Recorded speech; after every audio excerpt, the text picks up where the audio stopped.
Right now, in boardrooms at some of the world's most powerful car companies, Ferrari, Bugatti, Ford, Toyota, BMW, executives in expensive suits are gathered around a projector screen. And what's on it isn't a competitor's ad campaign or a Wall Street earnings report. It's a YouTube video. And everyone in that room is nervous. Not about the specific creator on screen, although we're absolutely coming back to that, but about something far bigger. Something that has been quietly building for years and has now reached a point where manufacturers are locking VINs, blocking parts, threatening blacklists, and flying technicians across the Atlantic.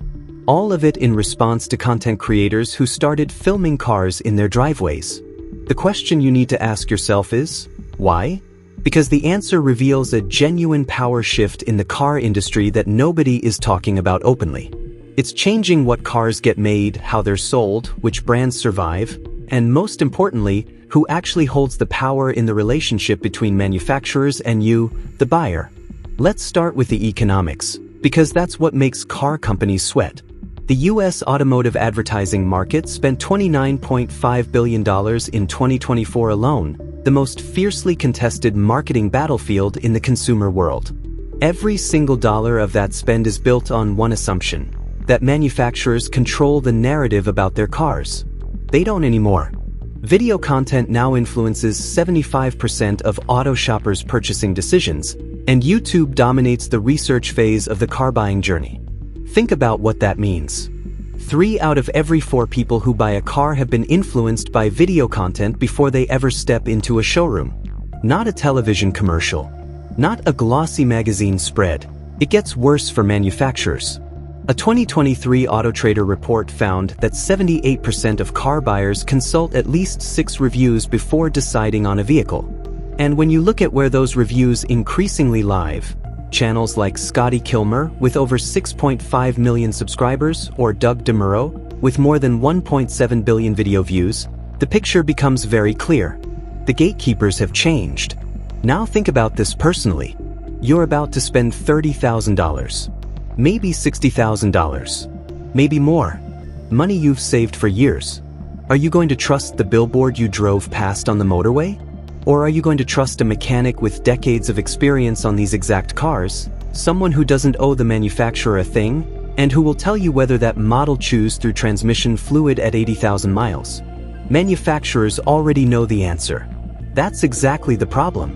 To understand why manufacturers are genuinely afraid, you need to understand what the media landscape used to look like and how completely it has collapsed beneath their feet. For most of the 20th century, car manufacturers had near total control over how their vehicles were presented to the public. The major automotive publications, Car and Driver, Motor Trend, Top Gear magazine, relied on manufacturers for press cars, advertising revenue, and access to launch events.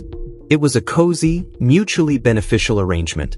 A manufacturer would lend a journalist a new model, fly them to somewhere scenic in southern Spain, and the resulting review would be enthusiastic. Almost always, the system wasn't necessarily corrupt, but it was structurally compromised. The incentives only pointed in one direction: positive coverage. Then something happened that the industry completely underestimated.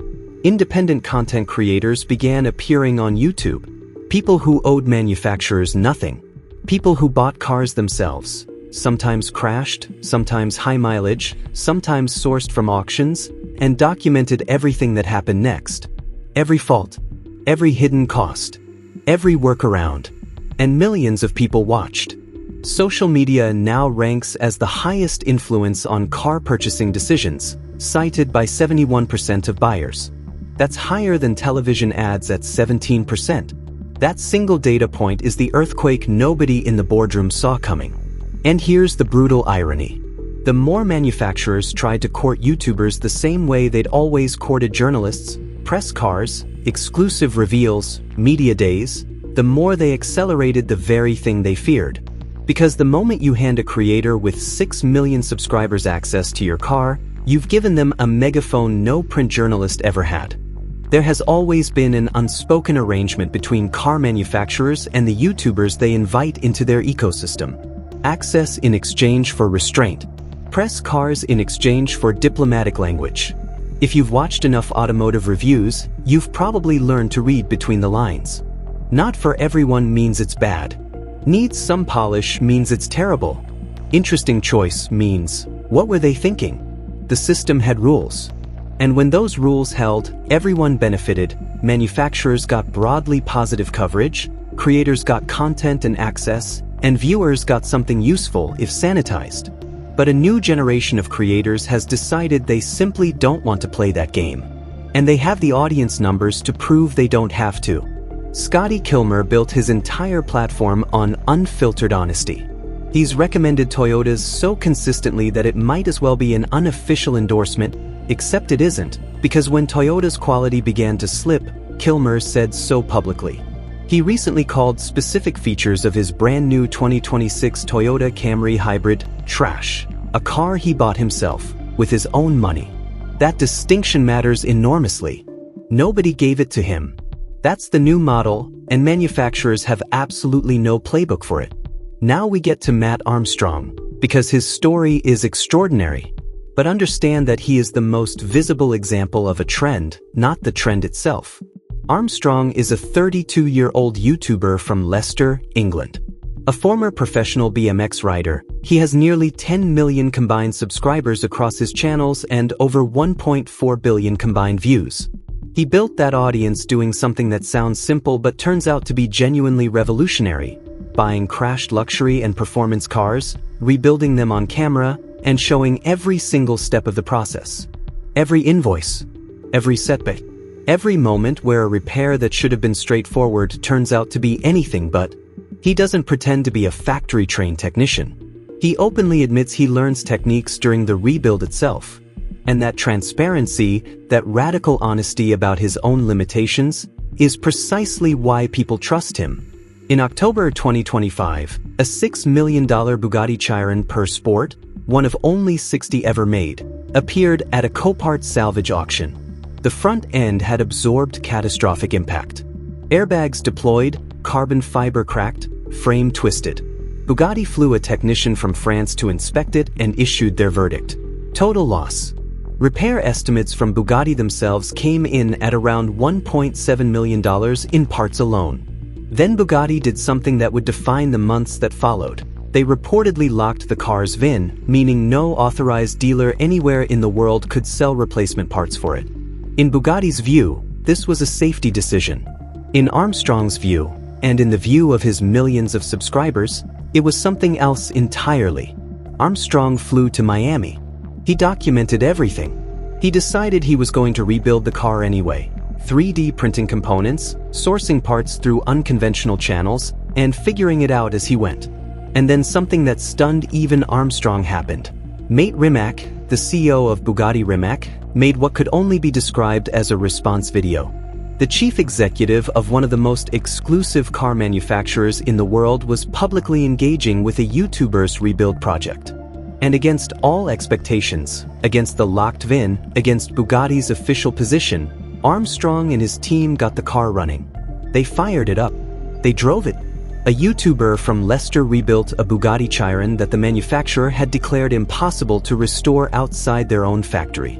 Bugatti, by trying to control the narrative, made the narrative exponentially bigger. You might be thinking, this is fascinating, but it's about billionaires and hypercars. What does it have to do with me? Everything. The same logic that has Bugatti locking a VIN is the logic that makes it impossible for your local independent mechanic to reset your adaptive headlights without a $5,000 dealer subscription. Car manufacturers have spent enormous resources lobbying against right-to-repair legislation, arguing that consumer repair of complex vehicles is a safety issue, not a control issue. But digital creators have proven remarkably effective at making this abstract policy debate concrete and personal. When a YouTuber shows their audience exactly what it costs to have a dealer perform a software update that an independent mechanic cannot legally carry out, the right to repair argument stops being theoretical. It becomes a line item on your service bill. The brands that will struggle in this era are the ones whose products cannot survive honest scrutiny.